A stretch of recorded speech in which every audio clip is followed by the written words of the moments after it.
슬럼화된 지역의 개발 속도를 높이기 위해 부산시가 규제를 풀어주는 대신 사업 시행자의 공공기여금을 받는 공공기여 협상제. 하지만 공공기여 협상제도가 취지와는 달리 초고층 아파트 개발로 변질되고 있습니다. 부산시가 사업 시행자의 요구에만 끌려다니고 있는 것이 아니냐는 지적이 나오는 이유인데요. 기획 연속 보도 두 번째 시간으로 초고층 아파트 개발로 변질된 공공기여 협상제의 문제점을 짚어보겠습니다. 차선영 기자가 보도합니다.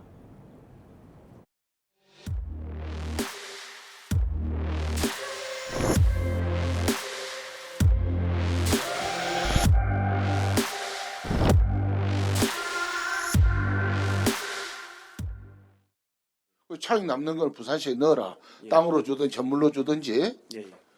그런데 거기의 공통점은 뭐냐. 대규모 아파트 단지가 들어온다는 겁니다. 부산 시민들이 지금 하는 말이 뭐냐면 부산시에서 늘어나는 건 아파트밖에 없다는 거예요. 공공기여 협상이 이게 주택 말고 다른 어떤 용지가 없는지 여러 가지 고민도 하고 그에 대한 어떤 방편을 생각을 해봤는데 저희들도 대책이 강화하기가 너무 어려운 그런 지역이더라고요. 부산에는 총 4곳에서 공공기여 협상으로 사업이 추진되고 있습니다. 공업용지와 자연 녹지 등으로 정해진 부지의 용도를 사업 시행자의 준주거지역과 상업지역으로 용도를 변경해주고 부산시는 공공기여금을 받는 형태입니다.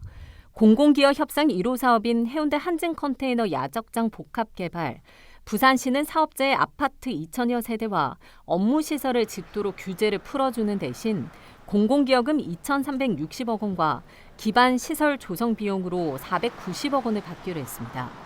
2천여 세대의 대단지 아파트가 들어올 옛 한국유리 부지 개발 사업자 역시 공공기여금 2,300억 원을 부산시에 내야 합니다.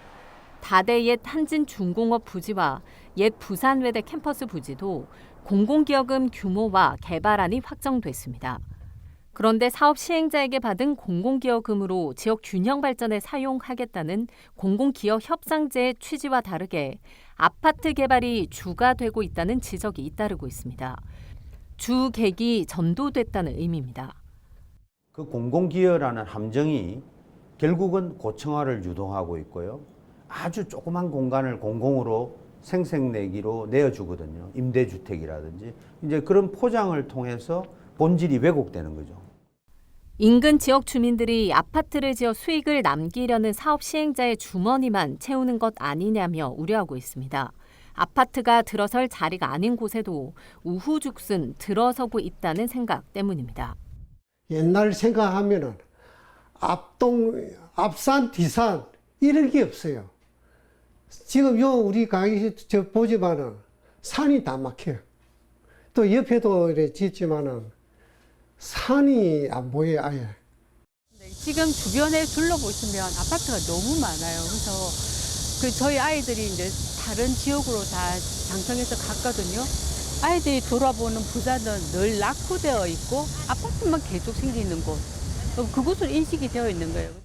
사업 시행자 요구에만 끌려 다닐 것이 아니라 부산시가 주도적으로 나서 도시 개발의 큰 그림을 그려야 한다는 목소리입니다.